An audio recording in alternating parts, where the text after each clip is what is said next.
Bucks Run Golf Course is one of the more pleasurable ones I've ever had the opportunity of doing. The reason for that being that it was a gravel mining operation, and its origination, and the Fisher family had mined it for probably 40 or 50 years, and we got some extremely interesting landforms, and we got a number of bodies of water to work golf holes around, which always makes it fun. So out of the somewhat near 250 to 300 acres of land, we had a 35-acre lake. We had another small lake next to that turned into the putting course, which we'll talk about later. And we had another small lake on the south end of the property, which was a separate mining operation. That became the second hole.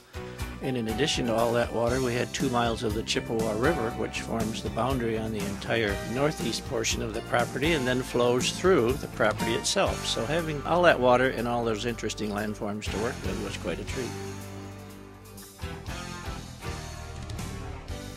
Hole number 2 is a 419-yard par 4, which is formed around a relatively small gravel mining operation lake of 5 to 7 acres.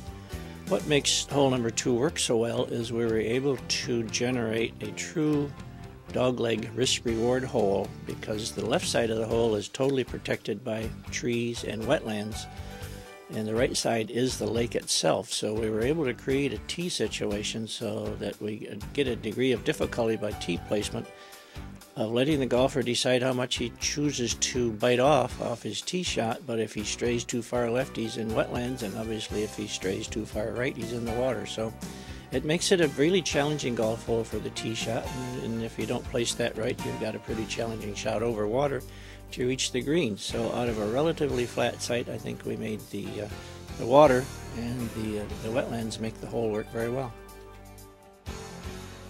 Hole number 3 is a 588-yard par 5 that wanders back up toward the clubhouse. The significant feature of hole number 3 is the approximately 100-yard carryover wetlands right in front of the first 3 tees. Average, the white tee plays at 530, so it's a reasonable tee shot for the average golfer. The forward tee we have placed across the wetland so that the ladies do not have to deal with that hazard. The hole ends up on an elevated, well-contoured green with the clubhouse in the background, and the entire hole is cut out of the woods and trees, and so it's a pretty picturesque par 5, but very reachable in 2 shots.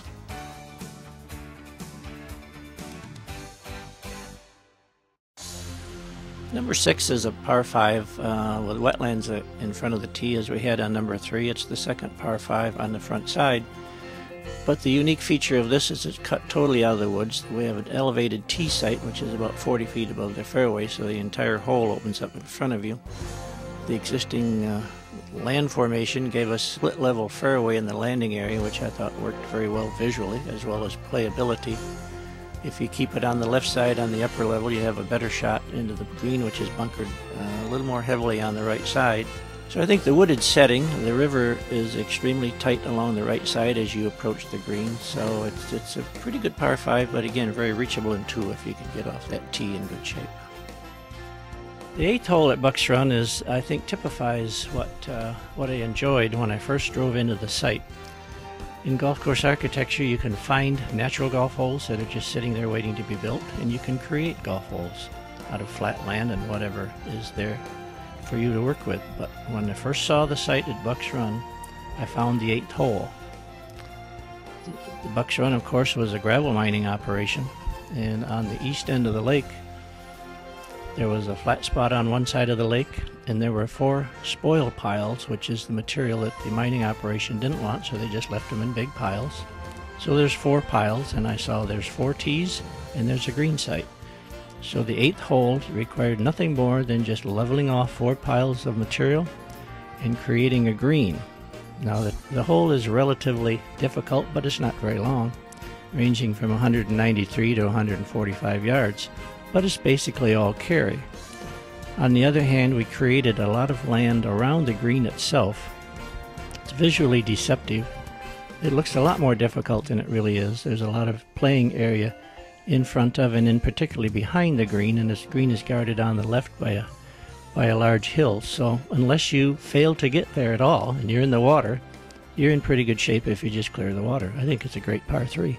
The 9th hole at Bucks Run, I can't talk about 9 without talking about 18, because as was discussed on hole number 8, there were certain things about the site the day I saw it that told me there's some golf holes here just waiting to be built.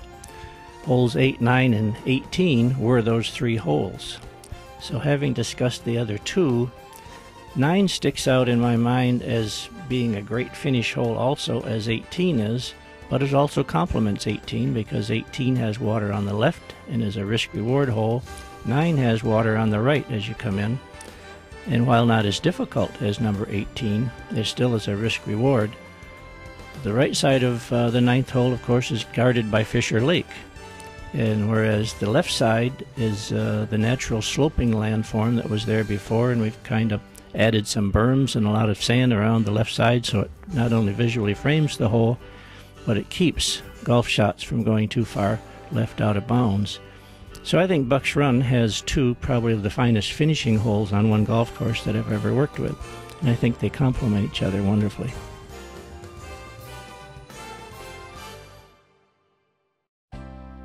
Hole 17 is one of my favorite holes at Bucks Run because it simply captures the essence of what that site was and captures the water feature that goes through it in terms of the river, which is the Chippewa River. And I like par 3s that you just have to build a tee and a green and get a great par 3. So that's all we had to do here. And I think the river, to get riffles, or rapids as this is, in lower central Michigan in a river is quite unique. And it actually came to 4 because the Fisher family did a little mining in the early days when you could mine anywhere you wanted to, but they created this rapids in this river. All we had to do was build a tee and a green. It's not a very long hole, 139 yards, but it's an extremely pretty hole, and the soundscape of the water running over the rocks is pretty special, I think. So we just added little rocks on the tees, and I think came up with a pretty neat little par 3. We had the opportunity at Bucks Run to make the finish hole pretty special. We always try to do that, but in this particular case it worked out quite easily. The first day I saw the Bucks Run property, there were 2 holes that jumped out at me, and I said they're just natural golf holes. One was number 9, which winds back to the clubhouse with water on the right, and the second is the finish hole, the 18th hole, wrapping around that same lake, only the water's on the left this time. It afforded elevated tees, and we have 4 different tee locations, so everybody can play this hole, but it's truly a risk-reward hole, so if you hit the tee shot well off that tee from the back tee, you can hit it as far as you want to. As long as you hit it straight, you can bite off as much of that fairway as you want to. It's up to you to make that determination. The more you bite off, the easier that second shot is into the green, and there's water guarding the front of the green as well. It's a 469-yard par 4, which is a good strong 4, but again, it's risk-reward. The better your tee shot is, the easier the golf hole is. We bunkered the hole well on the right side, and the landform rises as we go right, so they fit well into there. It's a big landing area. We provided a very large fairway to shoot into, so there's a lot of room.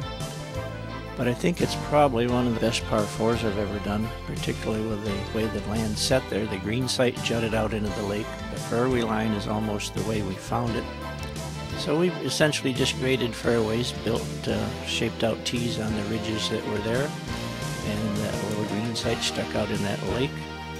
And behind all of that, or if you wish, if you're in the clubhouse looking down on it, the entire hole is visible from the tee all the way up to the clubhouse, and if you stand on the veranda of that beautiful clubhouse, you're looking backwards on that hole, watching people doing their best to get a par out there.